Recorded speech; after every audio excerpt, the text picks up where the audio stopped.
Alrighty, welcome to the 154th edition of the MMA Circus here on BloodyElbow.com and live on YouTube. I'm Nick Baldwin of Bloody Elbow. Joining me, as always, is our host, co-host, guest co-host, whatever you want to call him. It's Andrew, the Clown Kid Lawrence, back for the first time in a couple of weeks. I say that almost every show now, Andrew. How's it going? How have you been? Well, you know what? You always say that, but it doesn't sound like you're excited to see me ever. Yeah, maybe that's why I'm not coming all the time, because you're just like, and Andrew's back, guest co-host. You should be like more enthusiasm, Nicholas. I'm the heart of the show. You have to admit it. You are. I'm excited you're back. I get tired of other people. I'm not gonna lie, but sometimes I've been told before I don't show emotion or enough, and so maybe this is just another problem, sort of stemming from that. Yeah. We need to have like friendship build, Nicholas. We probably need to go on like a professional retreat where you do trust building exercises. That wouldn't be a bad idea. I like that for a second you genuinely considered it. You were like, yes, I would. That would be a good time. No, I wasn't really considering it. I was curious what my cat is doing. She's in my room playing with loose leaf on the ground. We've gone over this in the show before. You cannot let your cat in. You have James to let Lynch does it. He sort of like includes his cat on the show, but his cat's chill as fuck, and your cat's not chill. I know, mine's just in the background on the floor making noise, and that's not what you want on a podcast. In the background sleeping, that's not terrible, but perfect scenery. If a cat can be scenery, that's a dope look. But well, especially when my bed is like a mess, I should probably clean that up a little bit, and there you go. It adds to the authenticity. It really does. I mean, it's sort of embracing the fact that I'm a kid. For a while in the background, I've been like putting things like, that's a Sprint bill. Yeah, you want it? You want my Sprint account number? Now you have it, people. Enjoy. You're gonna get people at your house address later tonight, and the secret of that is that's a Sprint phone that I've canceled. So enjoy. Getting. Oh yeah, they found my address. You've got it now. Yes. Daylight savings. I've been torn on whether daylight savings is good or bad. Did you survive it? The thing is with me, since we had it on, I guess, early morning, Sunday morning at 9:30 a.m. Central, I went on TSN 1290, the radio here, talk about MMA, all that. That was fun, but we lost an hour, and that wasn't exactly the best time for me to lose an hour, but what you going to do? So, I don't know. This is my deal. Daylight savings makes really good sense for people who wake up in the morning. And I think it makes good sense, like energy-wise too. Like, why wouldn't you have the working hours 9 to 5 where people like have to be in places, like when maximize the sun time so that we don't have to use electricity as much. I mean, that's my 2 cents on it. I guess.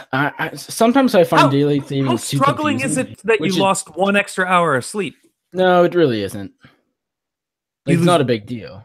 Yeah, you just sleep through that part anyway. You just had less sleep, and you wake up and you're like, what the fuck? I'm not going to lie. I do like the natural light we're getting now, because usually when we do the show, especially in the winter months, my face still looks white because I'm using the light, but we don't get, the natural light from the window beside me. And so I like that it's still bright outside right now. In 6 weeks, Nicholas, we both have to figure out a way to broadcast outside. In 6 weeks? Yeah, it's 6 weeks podcast from now. We will try to do an outdoor podcast. What's in 6 weeks? Why? It'll just be like full on spring in New York, and I'm figuring it'll still be. It'll still be, yeah. So I'll be enjoying this beautiful summer weather while you're freezing. Yeah, you can bundle up. We can get you like a thermos of soup. For anybody, nobody knows, but actually, I shouldn't say that. Hopefully, my sister's not listening to this. I'm going to New York in June. Up. It's a secret between me and my mom. So, sister, and the internet now, enjoy it. Plug your ears, sister. But anyway, so we're gonna do what up, Cherry? When we meet up for the first time ever. It's gonna be glorious. We're gonna do a podcast live from, I don't know, your living room. Yeah, we could do it here. Like, okay, when I used to broadcast. My Before the Bald Man Speaks, I used to do it from my couch, which is just basically right over here. I moved this because I thought it was more interesting for people to look at the bar than just like the weird couch I sit on. It's more, it shows your character. Yeah, right. It adds a little flavor to the whole situation. So, we'll just broadcast the podcast from there. That's actually a really sweet setup because we can instantly watch UFC and like record our reaction. Hold on, are you coming for what? For Brooklyn? No, no, no, no. Oh. Just I don't know why, honestly. Oh, it's just vacation. Yeah, And Sherry's coming too? she is. She's excited to meet you. I think I should take you guys out for dinner. Doesn't that make sense? That makes sense, a lot of sense. And you pay every Yeah. penny, and that all will be good. I know. I'm gonna have to take you out and pay for this dinner, aren't I? Yeah, God damn it! you really Oh will. man, oh, I'm upset about it. I'm happy now, though. Now I'll figure something out. Oh, I'll have to. You know what I'm gonna do? I'm gonna counteract you bringing Sherry, and I'm gonna bring my wife. Boom. You're gonna have to Yeah. deal with that. Enjoy it.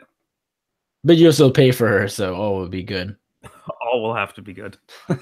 I am curious to see how this is going to work. Like, I don't know how we're going to do like an in-studio two-person podcast because I'm so used to just, throwing my laptop on the table, clicking Google Hangouts, and we're here. But now that it's like we won't be able to use Google Hangouts, I don't I'll think. broadcast from my living room, and you broadcast from my office here. No. We gotta do it in the same room, like a Joe Rogan experience sort of thing. We have to. Yeah, we'll figure it out. We will. You'll have to bring equipment though, because I only have like one microphone, and there's actually the right way to do this. I'll talk to some people.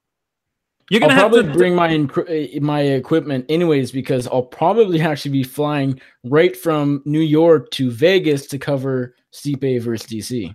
Who are you interviewing in New York while you're here? I have no idea. Probably I don't know. You should reach out to some people because New York now there's like MMA here.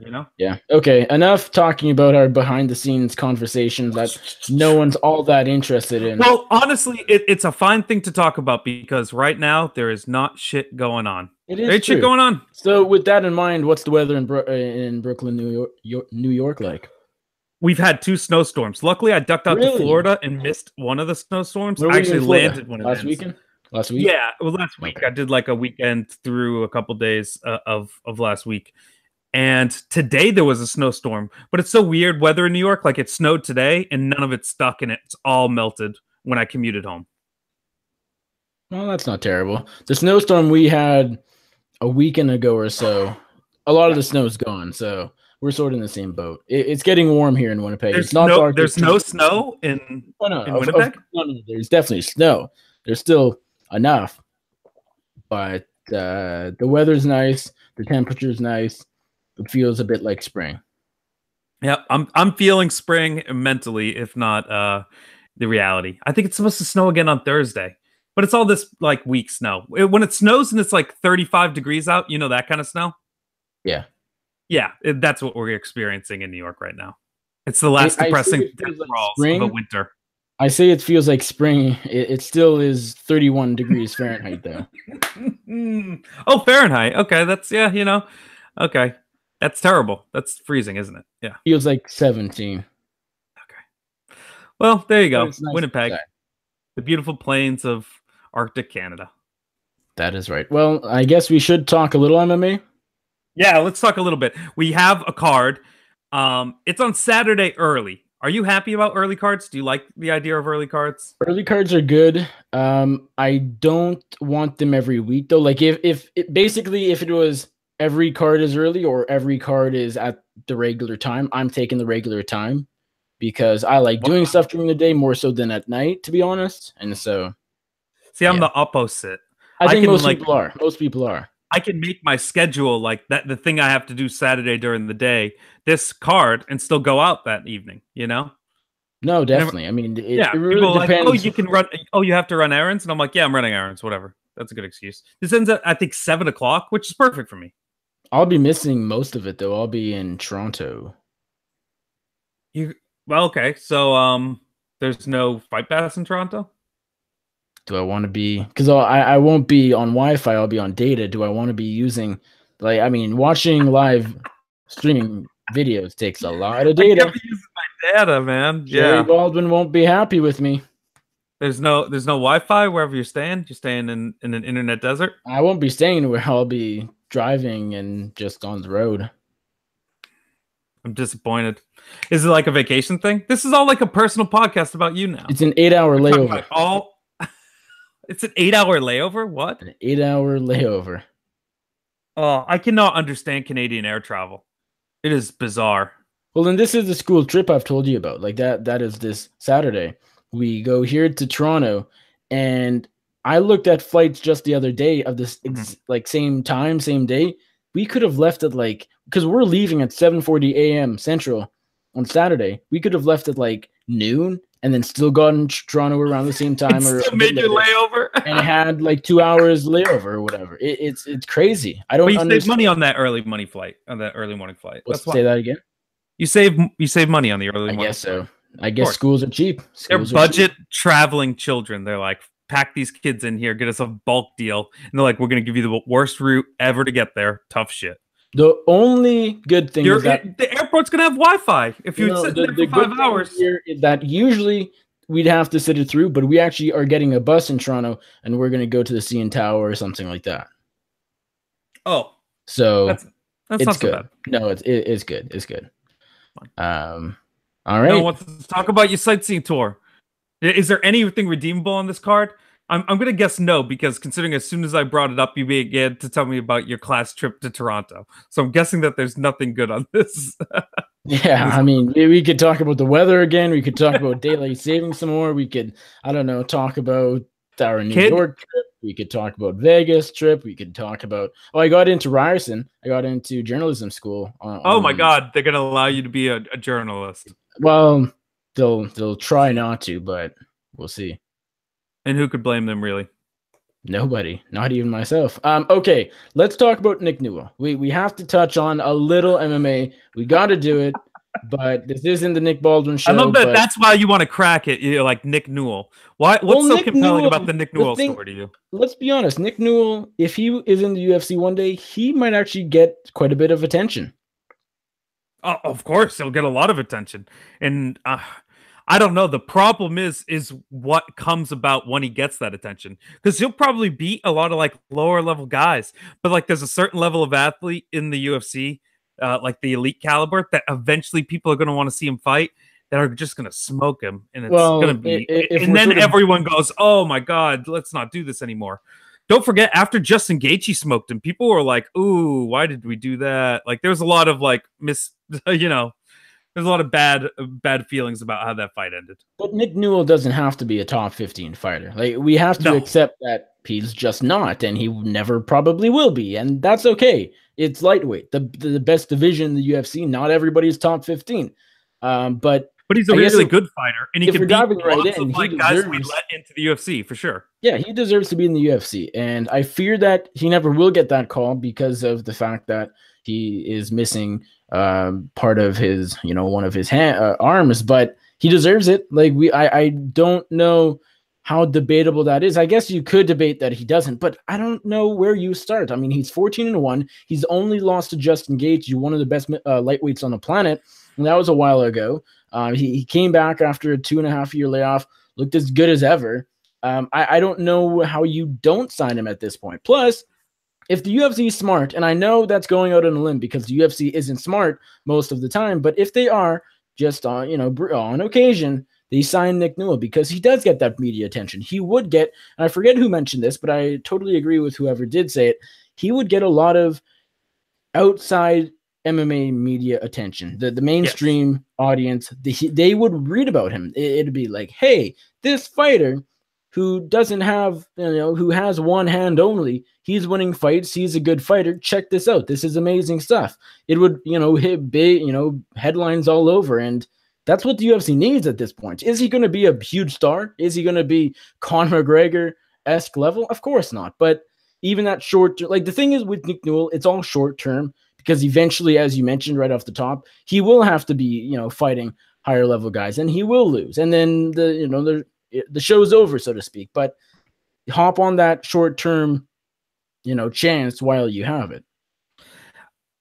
Well, I think that the reason we don't see Nick Newell signed by the UFC is because you have to remember the UFC is now run by WME. It's much more corporate thinking, and they're just looking risk reward. Sure, there is a lot of reward, I think, with putting someone like Nick Newell out there. You get outside media attention.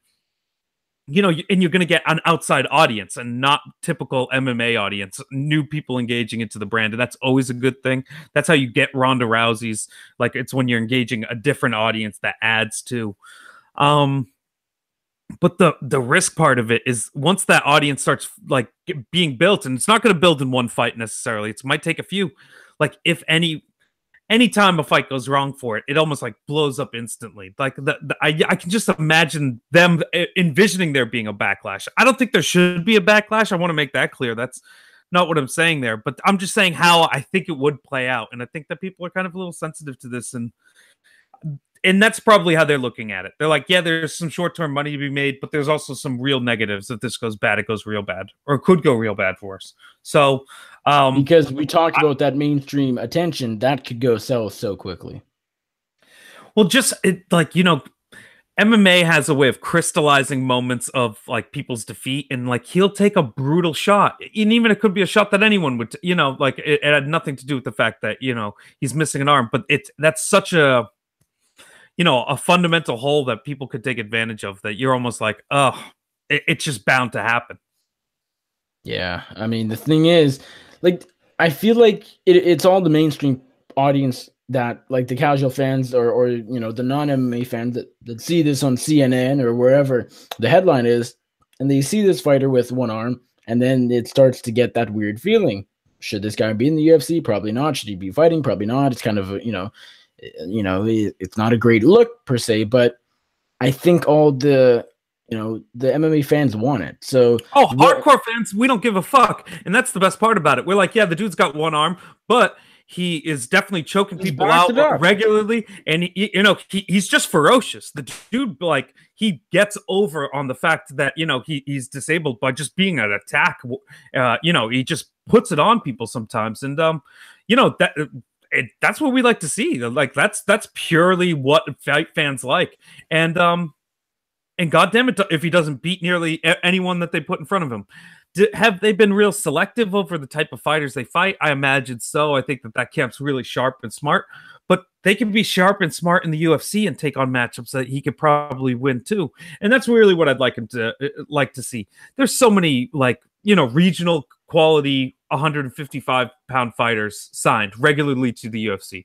Why can't Nick Newell, who's been undefeated at the regional level, with the exception of Justin Gaethje, but like basically undefeated at the regional level, why can't he have a shot? I don't understand. If he had two arms, he'd already be in the UFC. Let me tell you that. And so I think there's pros and cons as far as the reaction from fans is concerned. The pros being, hey, you know, the UFC is promoting equality and not just not letting someone fight because of a physical disability, because they're missing the majority of one arm. Then there's the cons, which we already touched on. You know, this isn't a good look. This is kind of disgusting. This is bad. This shouldn't be happening, yada, yada, yada. So it's like, what is more important? What group has the majority of people in it? It's really, what side are most people taking it? It's really hard to say, but as a hardcore fan, as someone covering the sport, not just covering anything, you know, whatever, and who knows a lot about MMA, or at least I think I do, kind of, I think it's a good move. I think there's more pros than cons. And at the end of the day, he deserves it. You can't just keep denying a guy because he has a disability, because he's missing a hand, because he has one hand. He wins fights. And so, as I said, if this was anybody else, they'd be in the UFC already. Yeah, I think you're right. But it wouldn't be the worst thing if Nick Newell had to basically stay at LFA level and cracking regional dudes that he could beat. I know, but he could build an audience there, and that could be his narrative, that the UFC won't let him in, and that will only, like, you know, gain his popularity, maybe help out his brand in the long term more. Maybe. I think more so just helping his name and popularity. You know what? I'll bet you on eventually Nick Newell goes to the UFC. Despite all the claims that I said of why I could understand the UFC not doing it, I think ultimately they take a gamble on it. Just because all you need is one guy getting behind it really there in that office, and they'll run with it. Yeah, I mean, Dana White controls a lot. He's not about control everything. I don't know if Dana wants it, but I'm sure there's other people in that office that do and that can trump him, and you sort of know how that goes. But it's going to be really interesting. Like, I'm very interested in seeing over the next maybe even a year or so, because Nick Newell, keep in mind, he did sign a 3-fight deal with LFA. He plans on honoring it should the UFC call not come. If it comes, LFA will let him go as a feeder league of the UFC. But it's going to be interesting because I'm not confident UFC signs him. Ultimately, I think they probably will because they have such a lack of stars and ratings and numbers and pay-per-view buys and everything related to their monetary success. They might need Nick Newell, and not need, but he could help out a little bit. Throw him in the opener of a pay-per-view. That might help some, a little bit. You never know. I think we're grasping at straws a little bit there. Maybe. I think the media. I think the mainstream media attention really works with. Do you think there's a promoter in America that's like could take Nick Newell and make it like pop off, make millions, like tens of millions of dollars off Nick Newell? It's really tough to say because there probably are a lot of people out there that do think it's wrong. I just don't know what that number is. Someone that would like get behind like a disabled person being like so outgoing, and even if they like strategically matched him up and had him like just continue to be a world killer, even if he was in the UFC or in like a and then imagine if he gets really knocked out, especially on that side where. Well, now you're talking my argument. I know. I'm trying to get behind you, and that okay, whatever. Let's move on to this because you could just talk this circle and this dance all day. Like, yeah, Nick Newell should be in the UFC. The UFC sucks. Ben Askren should be in the UFC. Yeah, it sucks. They're people who make the decisions. They're not, doing the shit we want them to do. What's new? Let's. Well, with that, let's go to UFC Fight Night 127. It's across the pond in London, England. We have Fabricio Werdum, the former UFC heavyweight champion, taking on former Bellator heavyweight champion Alexander Volkov. Interesting fight at heavyweight. I'm actually kind of looking forward to this one. I think it'll be pretty close, to be honest. We'll give her a pick a little bit later. But really, this card isn't very good. Isn't good at all. The co-main event is a rematch between Jimmy Manuwa and Jan Blachowicz at 205. The rematch no one ever mentioned. No one asked I don't understand this matchup at all. Manuwa is coming off a loss. Blachowicz is coming off a couple wins. And B, the first fight wasn't good. It happened 3 years ago. I don't know why they feel the need to run it back. Is 205 that bad and that shallow that this makes sense? I don't know. I guess so, but come on. Which was the only 205er with any kind of name that was going to travel to England to fight Jimmy Manuwa. That's really what happened. Yeah, it's so terrible. But they just booked Jared Cannonier, Dominic Reyes, which is actually a pretty fun fight between two light heavyweight prospects. Like throw Jared Cannonier in there. I know Blachowicz beat him, but why not? Manuwa versus Cannonier. I'd like that a lot more. Manuwa versus Dominic Reyes. I know Reyes isn't quite at that level yet, but hey, I'd like that more than this one. Yeah. This is totally who gives a shit. It's 205. Deal with it. That's what the UFC is telling you. You know what? They want Jimmy Manuwa to be a star, and I think he has like some sort of limited audience in England, and it could be because he's a very good fighter, but he's just not like he's just not one of the top 2-3 elite at 205, and that's always going to limit him. And it's tough to get people to go fight him because look at what happens to like poor Corey Anderson. He gets knocked unconscious. He's a good dude, and they want to keep him as a star in England, but they don't know. They don't have matchups for him. They don't have anything. Jimmy Manuwa is probably one of these fighters who is greatly underserved by like the UFC and their real lack of like a constant presence in the UK. The only thing with Corey Anderson is that he was never meant to be a star or anything. Well, but I still see what you're saying. But I'm saying like that. Corey Anderson is an example of like why people would be like, I don't want to go to England to fight Jimmy Manuwa. So they end up getting people like Jan Blachowicz for the second time because a lot of up and coming 205ers aren't like, yeah, I'd love to take that fight. The people who take that fight have typically been people who are ready to go to the next level. Jimmy Manuwa is the best gatekeeper at 205, I think. Yes, most definitely. People that beat him will probably fight for the title one day. Volkan Ozdemir. People that lose to him probably won't. That's perfect. Jimmy Manuwa is the British gatekeeper of 205. What limited people we've allowed in 205. Does he get the job done? Jimmy Manuwa beat or lost to Glover Teixeira? That's actually a fight that I'd like to see one day. It hasn't happened, but that is amazing to me that in all the years of the terribleness of 205, we haven't seen Jimmy Manuwa fight Glover Teixeira. That should be well.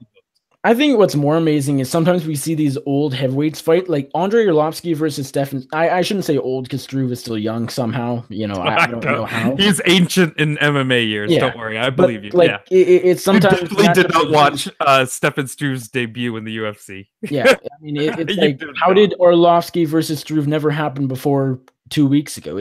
Some of those matchups at heavyweight, Frank Mir versus Arlovsky or Roy Nelson versus anyone. I mean, it's crazy that some of these haven't happened before, and we get them booked, and it's like, I don't remember seeing this. Oh, that's because I haven't. Really? That should have happened 10 years ago. But considering we're really not talking about this card, can we segue into something? Bellator booking Crow Cop against Roy Nelson. We talked about that last week, but so I would give my thoughts, but yeah. I'd like to hear yours. Maybe the greatest move that Bellator has ever done. Heavyweight tournament was better. Oh, heavyweight tournament was a good move, but yeah. But getting somehow we got to get Crow Cop into the tournament, right? That's the plan. That's the only plan here. Chael bounces out, fakes an injury, takes a $50,000 to $120,000 check. Yeah. We slide Crow Cop right into that next fight. Because what's Chael going to fight? Like Frank Mir? That makes no sense. Chael wants not to get mauled by some huge dude. Well, it's Mir against Fedor next, right? Correct. Good Lord. That's fantastic that we're going to get to see that weirdness as well. Well, it's like that's another example. How have we never seen Frank Mir versus Fedor Emelianenko for? Well, that was the great Fedor divide. He never came to the UFC. I know, but Frank's always been a UFC guy. It's still just been mind-blowing in hindsight that's never a fight we've seen. That they've been around for ages. But I guess because of contracts and promotions, yeah, they've never fought. I'm super happy to watch old dudes fight old dudes. I have no problem with old dudes fighting old dudes. They want to do it if they get cleared by a doctor who's a lot smarter than I am. These are ancient samurai warriors. If they want to fight each other until they're 90, we should all show up and watch it and pay for the ticket.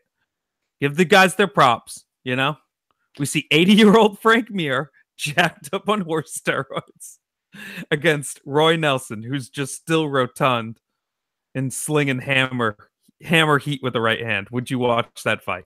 Yeah. The one thing that would have made this Bellator heavyweight tournament a lot better is it would have been a lot closer together, not, one fight here, one fight there. But they'd have to do at least 2 an event. That would have been acceptable, but this is completely unacceptable. The amount of stretching, it makes it not a tournament, man. What I was going to say, though, is that if these old guys fought at the Coliseum in Rome, that would have been amazing. Like, why is there no great thinkers like that in MMA promotion anymore? Like, do something like that, and it would be so epic. New people would show up. You know what I mean? If we put a cage inside the actual fucking Coliseum in Rome, oh, good Lord, dude. Does anything happen at the Coliseum? Like, is it just like people tore it? It's actually in really bad shape, and they're really doing their best to preserve it, but still allow people to walk in and tour it. So I definitely imagine they're like, fuck no, you can't put a stupid MMA event on in the middle of the Coliseum, you assholes. But there's no events there at all, obviously, right? Like I should know. No, it's not in actual shape. Okay. You're talking about the real where the gladiators fought? Where the gladiators fought. Dude, it's a ruin. It's like an ancient site that's been around thousands of years. Of course, people don't sit down. I should know that considering I'll be there in a week, but dog. You're gonna go to Italy and nap in a hotel room the whole time and fuck up really badly. No, I'll start my promoting career at the Coliseum. I'll be like, all right, guys, I gotta leave for a bit. We're planning. By the way, we're back on talking about Nicholas's travel plans. I know. You interject it in every single one. It's amazing. Yep. You should try to interview the Venator president. Yeah, the thing with it being a school trip, I don't know if I can just run off on my own. Shit. Oh my god, of course. Yeah, you can't. You're handcuffed. You're handcuffed on the school trip. Come to me, Frank. Then we'll do the interview. Yeah, tweet that out to him. Tell Frank straight up, I'm on a school trip. I'd love to interview you. You're the man. Do something to make it happen, bro. Where in Italy does he live? Do you have any ideas? I assume not. I'm assuming Rome, just based on a general lack of knowledge of where people would live in Italy. So it could be anywhere. How funny would that be if this actually does get planned, and then like all like the No, student you should tweet at him. If you Yeah. want this to happen, you should tweet at him. And I bet you if you tweeted him, the chances of it happening are about like 30%. probably good chances. 30%. That's a good chance. He has to live in Rome. I'm giving that a 50-50 chance. And then if he lives in Rome, you know, will he actually do it? Like, I'm giving that a 60% chance he says fuck it, and then a 40% chance he says sure. Well, this guy does crazy crap. Exactly. That's why I gave him 40% chance of saying yes. Yeah. If you tweet at me, I'd delete it. So I'd understand that too. Apparently, he lives in Switzerland. Damn. God damn it, man. But why does he put cards in Italy then? He probably just lists his residence in Switzerland and some tax scheme shelter, man. Come on. Tweet at the dude anyway. Be like, I'm going to be in Rome. Meet me there on your private jet and let's talk MMA. How amazing would that be, though, if he just shows up to the hotel? Instead of in your layover, a private jet rolls up and it's like, Nicholas Baldwin, you're with us. No layover for him. He's on the private jet. The MMA Circus private jet. Budget's high. Bloody Elbow's going to hook me up. All the YouTube money rolling in. Yeah. $4 and something cents. Hold on, you got $4? I want 2 of them. Yeah. I'm being serious though. I got your address from that mail you showed. So. Oh no! When I take you guys out to dinner, I'm going to leave $2. I'm going to be like, put in $2 down. In toonies. Put the $2. I am definitely bringing you Canadian money. Only in loonies and toonies. Of course, I wouldn't give you paper money. That's ridiculous. If you're gonna give me paper money, like 50s and hundos, please. Have you ever seen Canadian plastic paper money? Yeah, of course. Okay. I was in Toronto like 4 months ago. 4 months ago? No, it was like 8, maybe. Okay. Well, yeah. But what I was the going window to money. Yeah, somehow you left this. But what I was going to say, how amazing would it be if Frank Miranda planned it was all planned, showed up at the hotel, and all these like student or not like the teachers that are with us on the trip are like, who's this guy? Why is he coming into your hotel room? That's kind of weird. That'd be but he would handle that situation like a G. He strikes me as a dude who just like walks into a room and would like just introduce himself to the right people and just be like, it's cool. It's just me. Good to meet you. You good. Children, be silent. Nicholas, time. Rise up. We got stuff to do. Take the cell phone. We're rolling. We've had more listeners earlier in the show than we do now, so I'm thinking they don't care about my school trip or about Canadian money or anything else. No, they come to the MMA Circus thinking eventually we're going to talk about MMA, but there really isn't shit going on. And I'm also going to blame you. You keep bringing up these stupid school trips you're going on. Okay, enough of that. Let's talk the rest of UFC London. We actually have a good fight on the card. Shocker, I know. I've isolated a few decent fights on this card that I find interesting. Is a fun fight. Yes, it is a good fun fight. But I think that Duquesnoy outclasses Ware, and that's what I'm worried about. But if that happens, it's going to be a fun knockout too. So I'm not too worried about it. It's just going to be nice gritty, aggressive striking. I think 135-pound division, two guys who could probably knock some people out too. So it should be fun.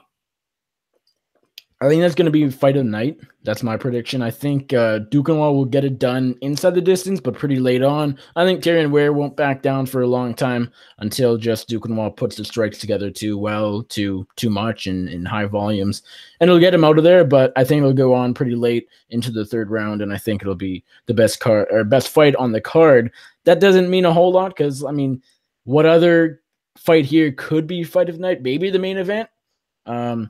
But otherwise, I don't see anyone that really stand out to me. But there's always fights that surprise you and emerge. Yeah, there are, but this really doesn't feel like that. Especially close matchups, Well, sometimes close matchups can be fun, but sometimes they can be real stinkers. Of course. There's all sorts of possibilities when people fight. But like Leon Edwards against Peter Sabata, that could be a fight. I mean, I like Leon Edwards. I don't mind Peter Sabata. I mean, they're both talented, but I don't see that being the most fun. Well, not that it has to be. Like, not every fight has to be a fight of the night candidate, but some of these fights just I don't really think will be all that fun at all. Okay, so overall, your excitement level for watching. You're not even watching this fight, so you're just like, I don't give a shit. I've deleted it from my mind. Me being the hardcore fan degenerate I am, I'll probably be sitting the bus in Toronto on Fight Pass. Oh, look at this guy, knockout! Woo-hoo. Yeah, Awesome. I would love to. I would love to witness that. You know what I actually think is an interesting fight is Stevie Ray against Cajun Johnson. There's like actual narratives around that fight. Project Spearhead sort of thing, right? Exactly. Cajun Johnson's a forever struggling UFC fighter, so you know any loss he could be cut for, and it's kind of like, oh, like it wouldn't be that. But he's strung them together a little bit in the last couple, hasn't Cajun? He's riding a winning streak. Yeah, 2 in a row, something like that. I think the most interesting thing about this fight is that Stevie Ray guest co-hosted his podcast like a week ago. Cajun Johnson does a podcast with a man by the name of Shaquille Majuri, and Cajun was apparently sick, like had the sniffles or whatever, so not like deathly ill, and the fight's canceled. But so Stevie Ray did his podcast with his co-host Shaq. That is uber bizarre. It is. And Stevie Ray, of course, is linked up with Ali Abdelaziz. That's how he got his UFC contract and back into the fold. And they're sending him out there to beat the Union boy up. So unfortunately, I think Cajun Johnson's going to lose this fight. I do too. Yeah. It's going to be a blow to the cause. You can't be the treasurer of the UFC Union when they cut you. Do you know who Hakeem Dawodu is? Have you heard of him? No. Is he from the Tuesday Night Contender Series though? No, he was on World Series of Fighting. He is undefeated with 1 draw in his career. He's coming off a win over Steven Seiler last year. But this guy's really good. He is Canadian, so that helps. But he's a flashy fighter. He's a fun fighter, good power, pretty well-rounded. Better on the feet than the ground. But he's making his fairly anticipated debut this weekend on this card against Danny Henry. That's actually a fight to watch. I think Dawodu will do good work in that fight. I'm looking forward to seeing his debut. It should have happened a while ago. So he's 7-0 and 1, 86% of his wins by knockout. Can't complain about that. But isn't he kind of being set up to lose here? There's No, your boy Danny Henry. Isn't he the guy who knocked out in his debut? Knocked out homeboy fucking Daniel Tamer. Did he knock him out or what? I think it was a decision. Oh, well, he won the fight. Was it not that good of a fight? I don't know. I didn't watch it. Oh, you didn't watch it. Okay. So, for some reason I thought he'd beat him. He TKO'd him. But anyway, okay. So I'll look out for the Canadian kid. We'll see if he could live it up to it. Canada could really use a star. You know, he could. Or not he, but Canada could. Canada needs a star. Okay, let's talk about the main event. Fabricio Werdum, Alexander Volkov. Do you like the fight? Does it make sense? Are you looking forward to it? And then we'll give our pick. It's kind of like a hover fight for Fabricio Werdum, right? You got to think Fabricio takes it. I like Alexander Volkov probably more than I should by his resume, but you beat up Stefan Struve, which is always a positive stepping stone, and somehow gets you an elite fight at a UFC heavyweight. There's really not a lot going on, so at least he's a new face. But I don't know. I just see Fabricio Werdum as being able to kind of overpower him probably, and having his punches matter in the stand-up. He might even be behind a little bit in the stand-up, but when he lands, it'll matter, and they'll eventually get into clinches and tie-ups, and I got to just think that favors Fabricio. I still think Fabricio's probably, couldn't beat Stipe, or I don't know how I'd fit for that fight, but I could see him getting that rematch, so I'm thinking he gets it. It's an all right fight. I know people are shitting on it. It just shouldn't be a main event. That's the only problem with it. This is a co-main event's fantastic. If you put a real main event on this card, it makes a lot of sense. But did you say the co-main event is fantastic? No, I said if this fight were to be a co-main event, it'd be fantastic. Yes, because we just talked about how making this card fantastic. If you put a real main event on top of this whole stack, it's good. Yeah, I wouldn't mind that. It's a London card. It's on Fight Pass. It's during the day. I think this is actually an okay main event, to be honest. But the undercard, every fight below just needs a bit more work. If they throw like a legit co-main on here, and then have Manuel Blachowicz as the third last fight, and Dukenwall Ware. That's a decent fight night. That honestly, for London, for the Europe cards that aren't always that great, I'm okay with that. But without that one other fight, it's not very good. I'm gonna take Volkov here. Really? I think so. I like him running at a decent size underdog. He might be like a plus 150. Right around there, plus 170, I think. Let me check. I actually have it open. He is plus 165, so a bit of value on there if you do like Volkov. And I think this is a close fight. I mean, I think he does better on the feet than Werdum does. Werdum's been getting a bit sloppier over time. I know he is coming off that win over Marcin Tybura, in which he looked pretty good. But I think Volkov's a bit of a sharper striker than Tybura is, firstly, and I think he might just be able to outpoint Werdum on the feet. If I was picking Werdum, it's by grappling. Like, Werdum could take him down and submit him, or at least just grind him out on the ground, but gun to my head, my gut's telling me Volkov outstrikes him and gets the job done. It's a close fight. You know, it's hard to go against the former champion, even though he is 40 years old or something like that, but I think or maybe this is just me, you know, back of my head saying, hey, the heavyweight division needs new talent. Curtis Blades and Francis Ngannou isn't quite enough. You know, let's have always hope that there's going to be some new talent and new blood. And as soon as they hit that elite level, they fail. And that's what I'm seeing happen to Volkov here too. Really might be. I mean, Luke Thomas talked about it not that long ago. This turnover in the divisions, you know, old fighters fighting less old fighters. I don't know. Volkov's not young by any stretch of the imagination, but this is an important fight for the division. If Volkov wins, he's a title contender. If Werdum wins, he's a title contender. But do we want to see Stipe Werdum too? Not really, in my opinion. Maybe, but it doesn't do a whole lot for me. Now, Stipe Volkov doesn't do tons for me either, but it's new blood in the division. It's younger blood, and that's important because Werdum's going to be done probably in a year and a half. Right? I mean, 2 years maybe. So, you know, he's not going to be sticking around forever. That's what makes divisions bad, when these old fighters that aren't retired, that are still declining, but they're still winning fights and high profile fights. And so we've seen like the same top 5 at heavyweight for ages. You know, you got your Overeem, your JDS, your Kane. And Stipe's beat them all. And Stipe's beat them all, yeah. And, you know, and that's the interesting part about heavyweight. I almost think that it's set up perfectly now for Stipe, because every challenger who's going to fight him is going to be someone who really isn't prepared and hasn't, like, you know, got seasoned up. I mean, literally, if Volkov beats Werdum, they're just instantly like, yep, now Stipe. Which seems like Cormier, depending on how that fight goes. Yeah, right. I don't. For some reason, you're right. I'm assuming that Stipe beats Daniel Cormier. Isn't that kind of crazy? A guy who's only been beat by John Jones. I'm like, yeah. I don't think we can make any assumptions in that fight, no matter which way you're going. I know. It's kind of crazy. I favor Stipe, but it's crazy, you know? But if Volkov, you know they're going to throw Volkov in a title fight if he wins. They have to. Even if he has to be on ice a little bit, for sure. Depending on, because what are we in, March, mid-March? You know, does he want to wait out for that long? He'll probably take another fight, actually, because he's a fighter. He likes to fight, but he would deserve a title shot considering how bad heavyweight is. And then you do Derek Lewis, Francis Ngannou to get back on track. And yeah. Perfect. That's the UFC heavyweight moving forward right there. But it probably got a couple of the guys bubbling, you know. We're going to end up, grinding him out, boring fight, and the turnover at heavyweight is bad, and the division's even worse than it was right now. And all will be. Fabricio Werdum lands a flying kick at the middle of round 1 when he runs at him, a la Travis Brown.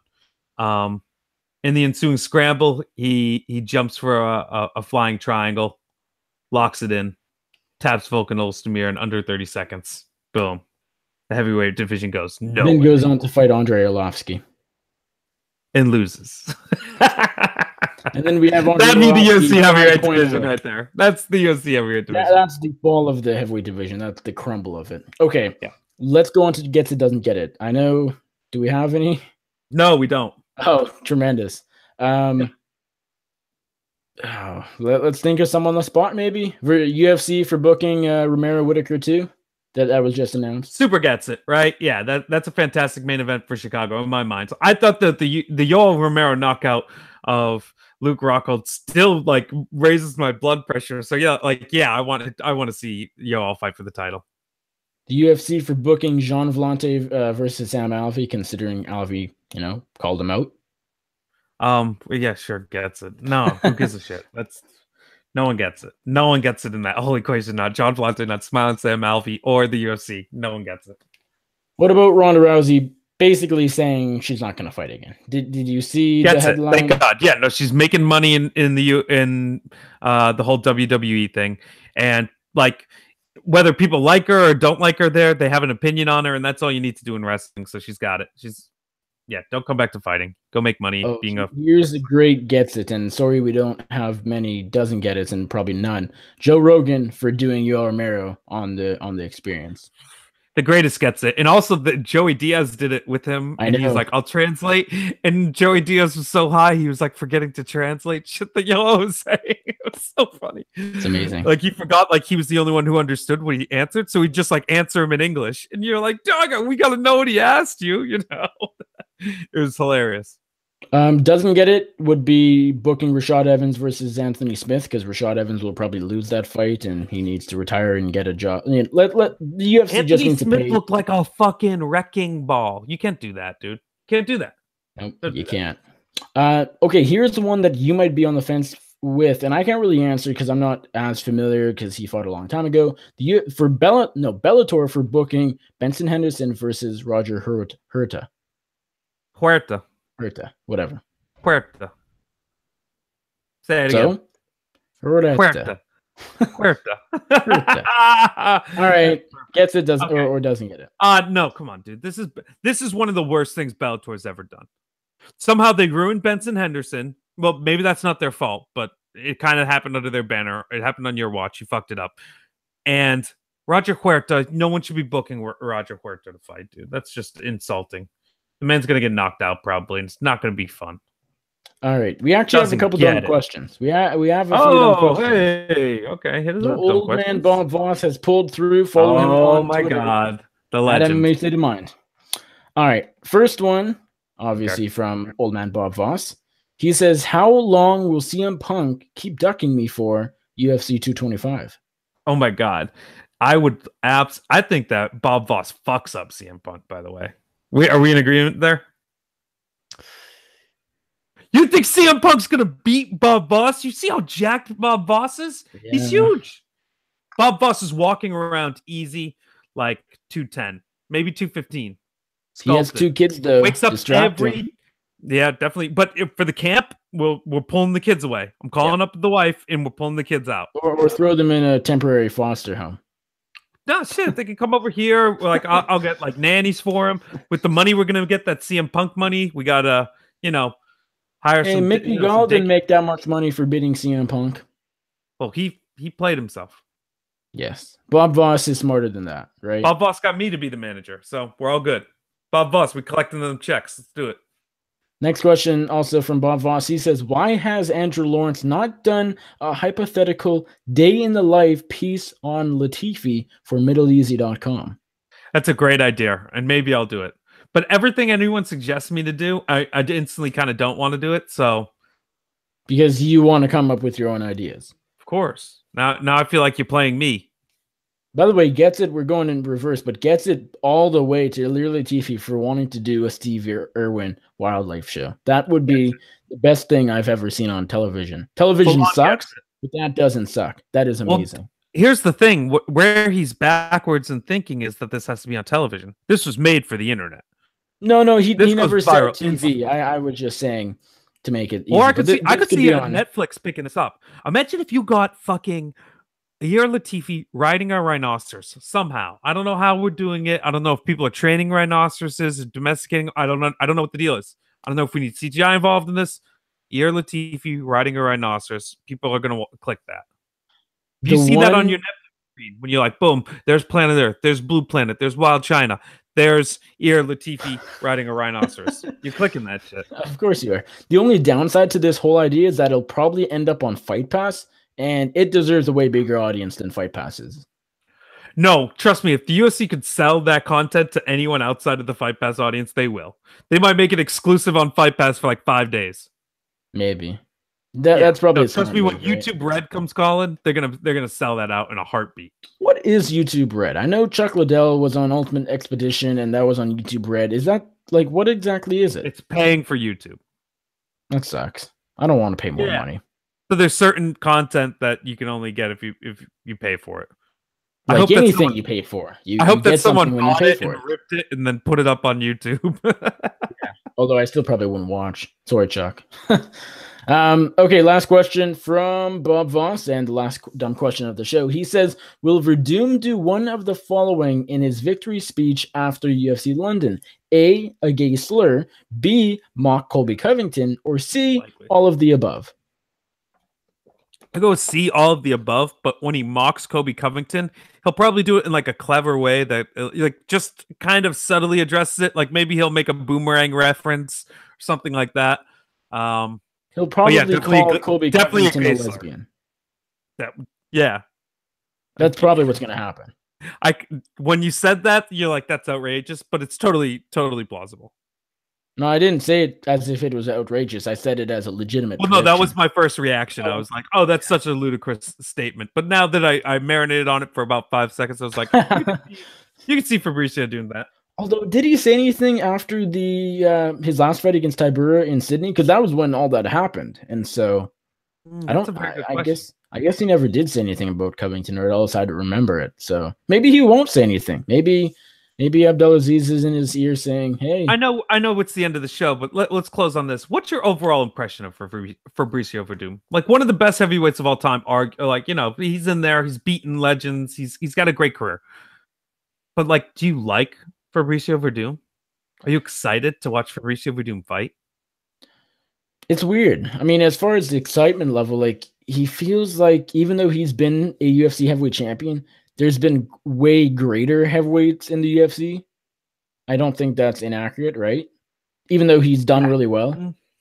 It's hard to name them except for Stipe Miocic because no one's like been consistent and even like Kane, even though Werdum beat him and MMA Maps would say otherwise, like Kane was more popular than Fabricio Werdum, and both of them are former champions. If they both fight tomorrow and I can't watch both, I'm watching Cain Velasquez. Yeah, right? I kind of agree. As even far as what he's like an exciting fighter too. It's not like he hasn't been an exciting fight. Oh, and he's a good fighter. He's a very good fighter. Great as fighter. Far as what remember how when he beat Mark Hunt in Mexico City, that was an awesome fight. That Yeah. Although Mark Hunt getting knocked out isn't always the best. The saddest. Yeah. But as far as what Fedor back like in like I was about to say like before 2010, but it might have been 2010. Doesn't matter. But as far as what Werdum supports, the whole Ramzan Kadyrov thing, his promotion. So he's a shithead too. I forget about these things. Like he seems like a nice person, the whole smile thing. But then you dig a bit deeper, and he's throwing gay slurs out here. Then he's throwing boomerangs. Then he's supporting, worldwide, whatever you want to call him. If I was not covering the sport, I probably brutal dictator is brutal dictator there you go. Maybe it's a place to start at least. All right, cool. MMA Circus ending on brutal dictators. Good happy day. This is the state of MMA right now. We're talking about brutal dictators. Conor McGregor, come back and give some hope into this sport, please. Thank you. Yeah. Okay, that is it for episode 154 of the MMA Circus. It was sort of a gong show. We were all over the place. My trip, with the weather, daylight savings, Werdum, so much. But hey, it was a good show. I loved hearing about your school trip. I know you did. I know you did, and everybody did. I see you've emailed me your itinerary as well. I'm glad. Yeah, just want to let you know what I'm doing, where I'll be, and it's important. I'm glad. Of course. All right. Thank you for watching. Give us a thumbs up if you enjoyed this podcast down there. If you haven't already, subscribed to this channel, the MMA Circus down there. And if you have any feedback for the show or any other show I do or any other interview I do, drop a message in the comment section down below. And if need be, I will shoot you a response as soon as I can. Andrew, let the people know where they can find you and all of your full of integrity MMA journalism. MiddleEasy.com, MMA's #1 source of irreverent bullshit. We're covering everything that's meant to be covered in in the sphere of mixed martial arts and sumo wrestling. What? Enjoy the boss show, all my sumo fans out there. I'm looking forward to it. I'm actually upset that we're not watching sumo right now. Go hit me up on Twitter. I'm at the Clown Kid, and let's talk about sumo wrestling. God damn it! You guys can find me on the Twitter at Nick Baldwin MMA. You can find all of my MMA writing over at bloodyelbow.com. Today I dropped a piece on Eddie Cha, the lead striking coach at the MMA Lab. We talked about Mackenzie Dern's successful UFC debut earlier this month. Go check that out, and the audio is in the post as well, so feel free to listen to it as well. I did a bunch of interviews over the past 10 days or so. They're all on this YouTube channel, pretty easy to find, especially if you're already subscribed. So go do that again, please, please, please. I would appreciate that. Georgie Canyon, just talked to him recently about his new deal with ACB. Talked to Zach Otto after his win at UFC 222. Talked to Eddie Cha, as I mentioned. Talked to Alexander Hernandez, Tyrion Ware, Cody Stamen, Israel Adesanya. That was a really fun interview. Go check that out. Talked to Hakeem Dawadu, who fights this weekend. Talked to Kevin Lee, Max Griffin, and I think I've plugged those already. But the first few are pretty recent, so go check those out. Before the Battle will be live tomorrow night with Jed Meshew and Wes Riddle and myself. We will be previewing the tremendous card that is UFC London. And don't forget, we will be doing another The MMA Circus podcast this Thursday. Jed Meshew will be joining us as our guest co-host. Andrew, it's not in his contract to do 2 episodes a week. That's just outrageous. I don't do Thursdays. And Thursdays, that's a problem as well. We'll be doing 2 this week, including this one, of course, just because next week we won't have a show. And then the week after, we'll probably be doing Thursday. I don't know if Andrew will be in or not. It sounds like he won't be because he doesn't do Thursdays. So you might be getting Jed 2 shows in a row. We'll play that by ear. Subscribe to the MMA Circus on iTunes, Stitcher, Pocket Cast, Google Play, SoundCloud, TuneIn, Player FM, Podcast Addict, Overcast, and pretty much anywhere else you can find a podcast. Go subscribe, like, rate, leave us a message, rate everything you can do. Thank you for watching. For Andrew the Clown Kid Lawrence, my name's Nick Baldwin, and we're out. You're totally forgetting something, Andrew. Oh, what up, Sherry?